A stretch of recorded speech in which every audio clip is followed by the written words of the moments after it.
নমস্কার, আমি কৃষ্ণনগরের সংসদ মহুয়া মৈত্র বলছি। আজকে আমাদের মাননীয় প্রধানমন্ত্রী, আমাদের ভূপর্যটক প্রধানমন্ত্রী আবার তিনি বিদেশ ভ্রমণে গেছেন। এত লম্বা বিদেশ ভ্রমণ বোধহয় এর আগে কোনো প্রধানমন্ত্রী করেননি।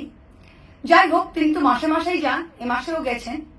তা আপনি যে আবার বিদেশ ভ্রমণে গেলেন, বারবার আপনি বিদেশ ভ্রমণে যাচ্ছেন, আমাদের দেশের কূটনীতি, আমাদের দেশের ডিপ্লোমেসি, আমাদের দেশের বিদেশ নীতি, তার আজকে যে অবস্থা, যেই তলানিতে দাঁড়িয়েছে, তা নিয়ে কি কিছু প্রশ্নের জবাব আপনি দিতে পারবেন প্রধানমন্ত্রী?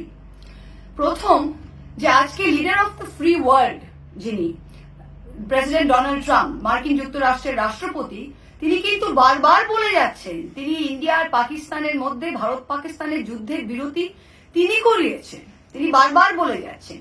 তিনি এটাও বলছেন যে পাকিস্তান তার বন্ধু এবং Pakistan is a great nation. তিনি ইন্ডিয়া এবং পাকিস্তান, ভারত পাকিস্তানকে কিন্তু একসাথে একই জায়গায় নামিয়ে এসছে। আজকে ভারতীয় প্রধানমন্ত্রীর যে সম্মান তার কাছে, পাকিস্তান প্রধানমন্ত্রীও তার থেকে বোধহয় একটু বেশি সম্মান পাচ্ছেন।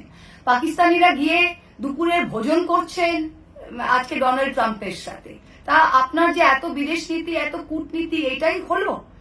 যারা সন্ত্রাসবাদকে দেশের নীতি, প্রাতিষ্ঠানিক নীতি তৈরি করে ফেলেছে, সেই দেশ পাকিস্তান, তাদেরকে একঘরে না করে আজকে ডিপ্লোম্যাটিকলি, কূটনৈতিক দিক থেকে কিন্তু ভারতই এক ঘরে হয়ে গেছে। কোন দেশ আজকে কোন ফার্স্ট ওয়ার্ল্ড এসে পাকিস্তানের নিন্দে করেনি। আমরা কিন্তু কাউকেই এটা বোঝাতে সক্ষম হইনি যে পেহেলগাম অ্যাটাকের পেছনে পাকিস্তানের হাত ছিল। কেউ কিন্তু বলেনি। আপনি সাংঘাই কোঅপারেশন অর্গানাইজেশন SCO এর মিটিংয়েও দেখেন, সেখানেও কিন্তু তারা এটা বলতে রাজি হননি। আজকে 70 দিন হয়ে গেল পেহেলগামের হামলাকারী যারা আমাদের এতগুলো মানুষকে মেরে দিল, তারা কোথায়, তারা কে, আজ অব্দি আমরা জানতে পারলাম না। আপনার 2.5 বছর ধরে মণিপুর যাওয়ার টাইম হয়নি।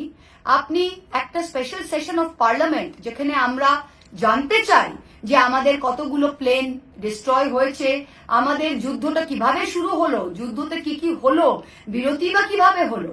আমরা যদি বলেছিলাম এটা অপারেশন সিন্দুর, সন্ত্রাসকে শেষ করার জন্য, তা আজকে সন্ত্রাসকে না শেষ করেই আমরা যুদ্ধবিরতি মেনে নিলাম কেন? এই কয়েকটি প্রশ্নের উত্তর আমাদের জানা দরকার।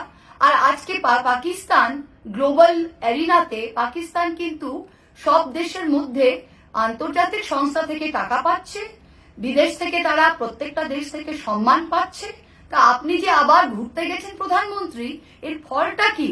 আর এতদিন যে আপনি ভ্রমণ করেছেন, এর আমাদের বিদেশ নীতিতে কি লাভ হয়েছে? এই প্রশ্নগুলোর উত্তর একটু বলতে পারবেন? ধন্যবাদ।